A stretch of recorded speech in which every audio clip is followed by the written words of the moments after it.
Первый вопрос итальянского журналиста Рамзана Кадырова вызвал улыбку. Увлечение футболом глава Чечни называет, если не совсем болезнью, то вот такой эпидемией, которая спустя 15 лет не отпускает. Причем не только его, но и всю республику Рамзана Кадырова можно даже смело назвать профессиональным болельщиком. В зарубежных игроках, в их подготовке и рейтингах он разбирается не хуже, чем сам арбитр на футбольном матче. В детстве мы играли в футбол, в 99 году, когда у нас шла контрроссийская операция.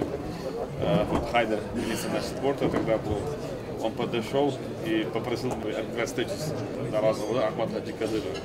И вопрос был такой: возвращение начала 2000 года вместе с Хайдером. Мы бегаем за футбол, и вот после этого я заболел, так можно сказать. По 15 лет, как я занимаюсь футбольной командой Тереком, и мы недели 2-3 раза сами играем в футбол и поддерживаем. У нас есть республиканская лига. Тот, кто меня заразил футболом, это Хайдар Минралович, министр спорта Чеченской Республики, сейчас мой помощник. Мы играли здесь в футбол, Пут играл там в хоккей. Я только что разговаривал, он всем передал привет.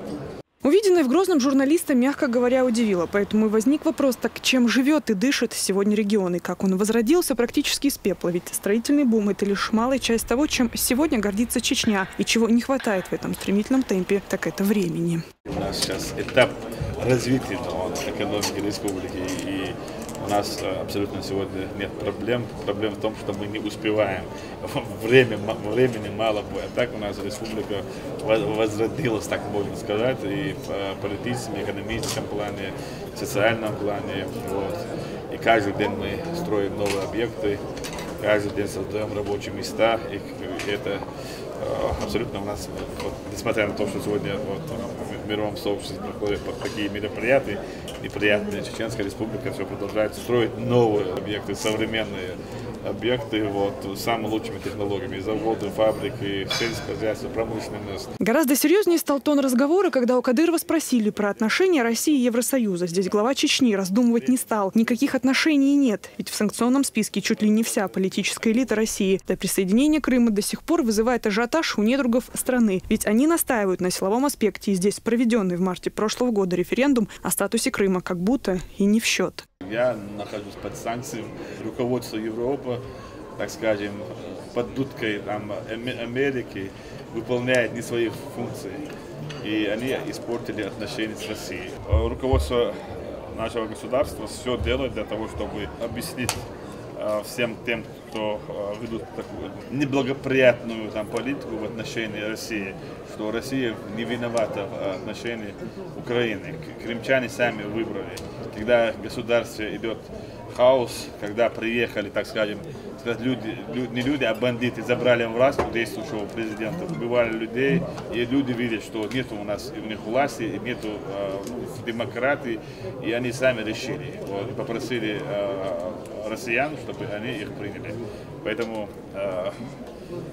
я думаю, что в конце концов Европа поймет, что Запад дает не те ориентиры, и они сами выберут правильное направление и наладятся отношения, как и раньше. Кадыров отмечает, даже санкции подвержены двойным стандартам. Так, например, представители Центра внешней политики и стратегических исследований наградили главу региона за борьбу с терроризмом. Это еще одно доказательство: отношений наладится, уверен Кадыров. Ведь весь мир видит, Россия успешно борется с терроризмом, и лишь скептики не замечают порой очевидных вещей. Европа видит, как борется Россия с терроризмом, и они знают, простые люди, общественники, они знают, что надо укрепить отношения с Россией. А те люди, которые у руля, им не дают разрешения, потому что они, я считаю, ставленниками Америки.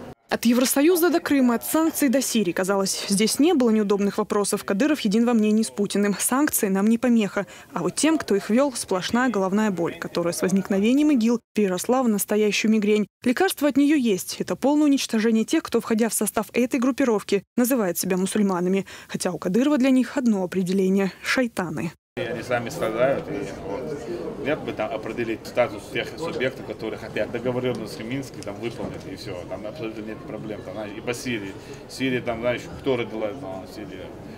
Боевиков на французских базах обучали. И сегодня Америка полностью дала оружие, нефть. Террористы продают нефть.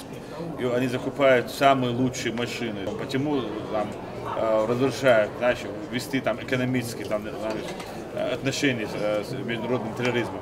Вот Аль-Каида убрали, там, знаешь, родили ибритское государство. Да. Собрали всех шайтанов со всего мира. И якобы они мусульмане, не являются мусульманами. Мы мусульмане, мы их на территории Чеченской республики уничтожили. И дальше будем уничтожать. Они убивают мирных людей, режут детей, женщин, стариков.